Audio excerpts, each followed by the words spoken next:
Welcome to TDS studios. Friends எல்லாம் சூப்பராக இருப்பீங்கன்னு நினைக்கிறேன். நல்லா பாருங்கள், இதுதான் நவக்கிரக கோட்டை. இது எங்கே இருக்குது? பல்லடம் பக்கத்தில் சித்தம்பலம் அப்படிங்கிற ஒரு இடத்துல அருமையாக இருக்குது.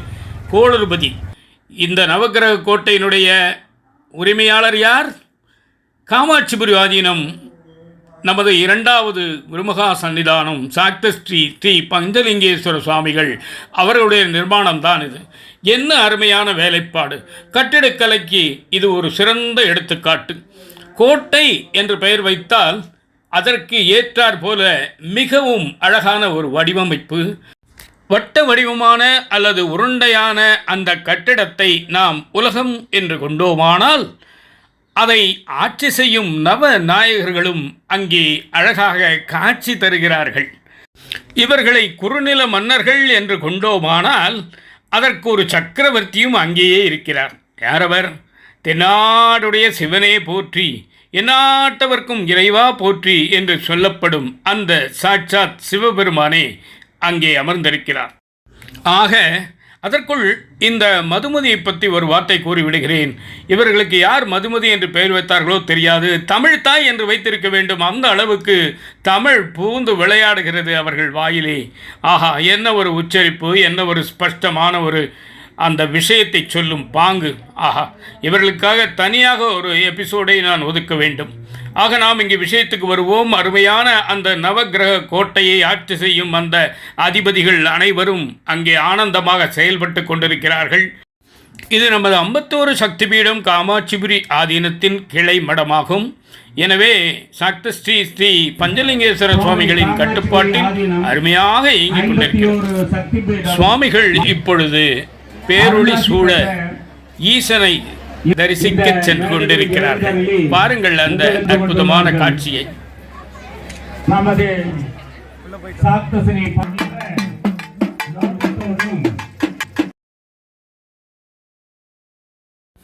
இதுதான் அந்த கலியுக கடவுள்கள் கண்டுபிடித்து நிர்மாணித்த நவக்கிரக கோட்டை. பாருங்கள், சுற்றி வர தனித்தனி சன்னதியாக 9 நவ நாயகர்களும் அழகாக அங்கே காட்சி தருகிறார்கள். அவர்களின் பின்னால் பாருங்கள், தலா ஒரு நவநாயகருக்கு 3 என்ற கணக்கிலே 27 நட்சத்திரங்களும் அங்கே பின்னால் காட்சியளிக்கின்றன. என்ன ஒரு அரண்மனை போன்ற ஒரு சபா மண்டபம் போல, ஒரு ராஜாவின் கொலுவைப் போல அருமையாக ஏற்பாடு செய்து நடுநாயகமாக சக்கரவர்த்தியும் அமர்ந்திருக்கிறார்கள். ஆஹா, கண்கொள்ளா காட்சி. பாருங்கள் அந்த அற்புத காட்சி. என்ன ஒரு அருமையான ஏற்பாடு. சரி, ஒரு தேவகானம் கேட்போமா? பெண்களை தங்காய் நீ வேத பொருளுக்கிறவி, வித்தக பெண்களை தங்காய் நீ வேத பொருளுக்கிறவி, வாணி கலைவாணி அருள்வாமி, வாணி கலைவாணி அருள்வாமி, உன் வீணை மேவும் கையா என்னை ஆதரி, ஞான சரஸ்வதியே எங்கள் நாவில் குடிகிறமா, ஞான சரஸ்வதியே எங்கள் நாவில் குடிகிறமா, ஆயர்களைகளையும் எங்களுக்கு பள்ளி தருபவளே, ஆயர்களைகளையும் எங்களுக்கு பள்ளி தருபவளே. என்ன தேவகானம் கேட்டிங்களா? சூப்பராக இல்லை? அதுதான் சுவாமிகள். பாருங்க, இப்போ துவங்கி விட்டது திருக்குறள் முற்றோதல். இனிதே துவங்கியது. அந்த குழந்தைகளின் பெற்றோர்கள் அங்கே அந்த தட்டுப்பந்தலின் கீழே அழகாக அமர்ந்துள்ளார்கள். குழந்தைகள் அரங்கத்திலே அமர்ந்துள்ளார்கள். பெற்றோர்களின் பெரும் கூட்டம் இங்கே சொல்லி முடியாது. அந்த அளவுக்கு மிகவும் ஈடுபாட்டுடன் அனைவரும் கலந்து கொண்டார்கள். ஆமாம், இவங்க எல்லாருமே ஏன் இன்னைக்கு புள்ளி போட்ட ரவுக்க புள்ளி போட்ட சேலை மாதிரி கட்டிட்டு வந்திருக்காங்கன்னு பார்க்குறீங்களா? அது ஒன்றும் இல்லைங்க. திருக்குறளில் முதல் குறள் எது? அகர முதல எழுத்தெல்லாம் ஆதி பகவன் முதற்றே உலகு. ஆதி பகவன்னா யாரு? சூரியன். சூரியனை முதல்ல சொல்லிட்டு நான் பார்க்க வேண்டாமா அந்த நிகழ்ச்சியன்னு சொல்லி நீங்கள் தட்டுப்பந்தல் போட்டால் நான் விட்டுருவேனா அப்படின்னு அதில் இருக்கிற அந்த சின்ன சின்ன கேப்பில் பாருங்கள் சூரியன் ஒரு சூரியன் பல சூரியன்களாக மாறி இங்கே வந்து அந்த நிகழ்ச்சியும் பார்த்து கொண்டிருக்கிறார்கள். தரையில் பாருங்கள், ஏதோ கம்ப்யூட்டர் டிசைனில் கோலம் போட்டது போல அந்த சூரியனின் கதிர்கள் மூலம் வந்த அந்த புள்ளிகள் நம்மை மெய்சிலிர்க்க வைக்கின்றன. என்ன ஒரு அழகான ஒரு காட்சி பாருங்கள். இதுபோல நாம் நினைத்தால் கூட செய்ய முடியாது. ஏதோ சீரியல் செட் போட்டது போல அந்த ஒளி கண்ணை பறிக்கிறது. இந்த திருக்குறள் காதை குளிர வைக்கிறது. சரி வாங்களேன், கொஞ்சம் திருக்குறள் தான் கேட்போமே. எவ்வளோ நேரம் தான் நானே பேசிகிட்டு இருக்கிறது நியாயமா? திருக்குறள் முற்றுவதல்ல, நம்ம அதைத்தானே கேட்கணும். வாங்க போலாம், திருக்குறள் கேட்போம்.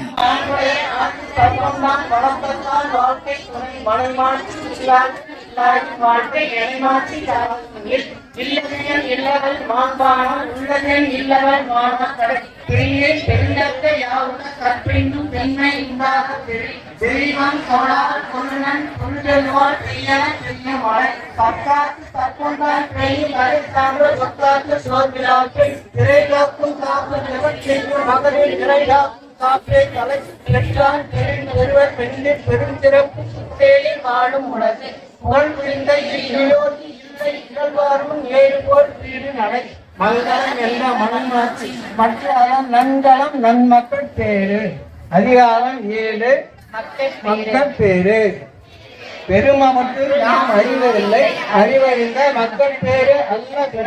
எழுபிறப்பும் தீயவை தீர்ந்த பழி பிறங்கா பண்புடை மக்கள் பெரில் தம்பொருள் என்ப தம்மக்கள் அவர்கள் தம்தாம் விளையாடுவர். நாட்கள் இனிதே தம்மக்கள் சிறுகை அலாவிய கூழ் மக்கள் நீதிந்த உடற்கின்ற மற்றவர் சொல் கேட்டு இன்பம் செவிக்கிணிது யார் இனிது என்ப தம்மக்கள் மனதை சொல் கேளாதவர். தந்தை மகத்தாக்கும் நன்றி அவயத்தில் முந்தியிருப்ப செயல் தன்னில் தம்மக்கள் அறிவுடைமை மாநிலத்தில் மண்ணிற்கெல்லாம் மீது ஈன்ற பொருளில் தெரிந்தவர்க்கும் தன் மகனை தானோர் என கேட்டதால் மகன் தந்தை காக்கும் உதவி இவன் தந்தை இன்னொற்றான் சொல்லியலும் சொல். அதிகாரம் 8 அன்புடைமை. அன்றைக்கு முன்பு அழைத்துள்ளார் ஆதலர் புன்கண்ணீர் பூசந்தரம் அன்பிலா எல்லாம் நமக்குரிய அன்புடையார் என்றும் புரிய பிறக்கு அன்போடு இணைந்த வழக்கென்ற ஆதலிற்கு எங்கோடு இயங்க தொடர்பு அன்பு ஈனும் ஆர்வம் உடைமை அது ஈனும் நம்பி என்னும் நாடா சிறப்பு அன்புடைய அமர்ந்த வழக்கென்ற வையகத்து இன்புற்றார் எய்தும் சிறப்பு மரத்திற்கே அன்பு சார்பு என்ற அறியார் மரத்திற்கு மத்தே துணை என்பில் அவனை வெயில் போல காரிமே அன்பில் அவனை அன்பகத்தில்லா உயிர் வாழ்க்கை பண்பாக்கை மற்றொரு மரங்களில் கற்று புறத்திருப்பெல்லாம் எவன் செய்யும் யாக்கை அறத்திருப்பு அன்பில் அவருக்கு வலியது உயிரிட அதிலாய்க்கு எந்தோர் போர்த்த உடம்பு. அதிகாரம் 9 விருந்தோம்பல். விருந்தோம்பி இல்வாழ்வதெல்லாம் விருந்தோம்பி வேளாண்மை செய்தல் பொருட்டு விருந்து புறத்ததா தவறுதல் சாவா மருந்தெனினும் பருவந்து பாழ்படுதல் என்று அகல் வேண்டும் கொள்ள விருந்தோம்பி நிச்சல் இசைவான் புல. திருக்குறள் முற்றோதல் உலக சாதனை நிகழ்வு 2025. இந்த நிகழ்விற்கு வருகை புரிந்திருக்கு காலை முதலே அமர்ந்திருக்கக்கூடிய உங்கள் அனைவருக்கும் என்னுடைய அன்பான மதிய வணக்கங்களை தெரிவித்துக் கொள்கிறேன். தற்போது வரவேற்புரை வழங்கி அமர்ந்திருக்கக்கூடிய எங்களுடைய தாய் இந்துமதி அம்மா அவர்களுக்கு நன்றிகளை தெரிவித்துக் கொள்கிறேன். நம்முடைய அனைவருக்கும் மிகப்பெரிய இறை ஆற்றிகளும் தனது மன ஆற்றிகளையும் வழங்கி அமர்ந்திருக்கக்கூடிய தமிழ் திரு சாஸ்திரி பஞ்சலிங்கேஸ்வர சுவாமிகள் அவர்களுக்கும் எங்களுடைய நெஞ்சார்ந்த நன்றிகளை தெரிவித்துக் கொள்கிறோம். வாழ்த்துறை வழங்கி அமர்ந்திருக்கக்கூடிய சூலூர் கலைப்பித்தன் ஐயா அவர்களுக்கும் திரு மருத்துவர் அழகேந்திரன் ஐயா அவர்களுக்கும் பேராசிரியை திருமதி ராஜேஸ்வரி அம்மா அவர்களுக்கும் எங்களது நன்றிகளை தெரிவித்துக் கொள்கிறோம். மீண்டும் சந்திப்போம். உங்கள் அன்பன் டி. சண்முக சுந்தரம், போத்தனூர், கோயம்புத்தூர்.